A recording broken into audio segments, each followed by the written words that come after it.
최은수의 노다지 87번째 시간입니다.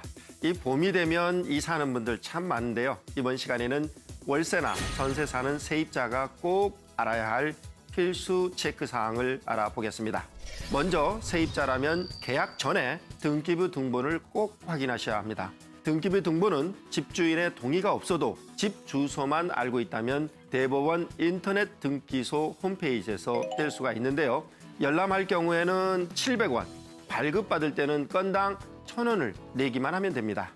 등기부 등본상의 대출금이 매매 가격의 50%를 넘었다면 다른 집을 알아보는 게 좋습니다.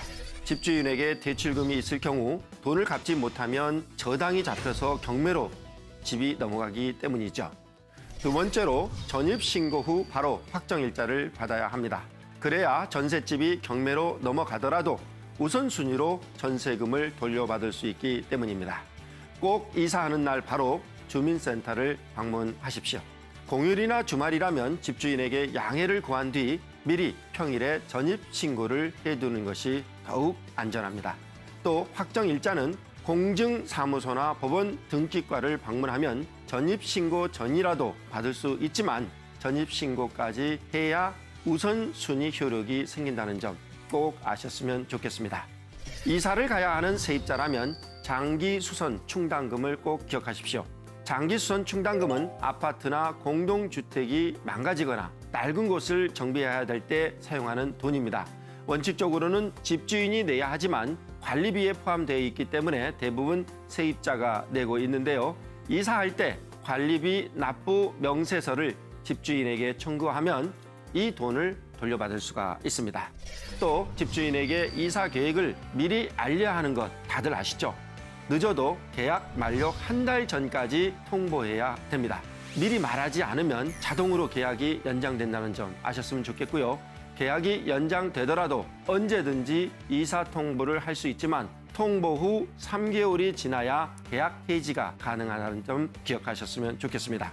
세입자라면 꼭 알아야 할 필수 사항들 또 어떤 게 있는지 좀 더 자세히 알아보겠습니다. 그렇다면 집에 문제가 있어서 수리가 필요한 경우 참 골치 아픈 일인데요. 세입자는 어디까지 부담을 해야 하나요? 네, 이 경우 집주인과 세입자가 갈등하는 경우가 많은데요. 집의 본질적인 사항들, 벽의 균열이나 화장실, 배관, 수도관, 보일러 문제 이런 것은 기본적으로 집주인이 비용을 부담해서 살 수 있도록 해줘야 됩니다. 현관 잠금 장치나 형광등, 수도꼭지 이런 것은 실사용자가 부담하는 게 원칙이기 때문에 세입자가 부담하는 게 맞고요. 수리가 필요한 큰 돈이 들어간 경우에는 보통 집주인에게 사진을 찍어서 보낸 다음에 사전에 협의를 해서 수리하는 게 좋고요. 또 수리 견적서와 보증 영수증을 보관해서 상의하는 게 좋습니다.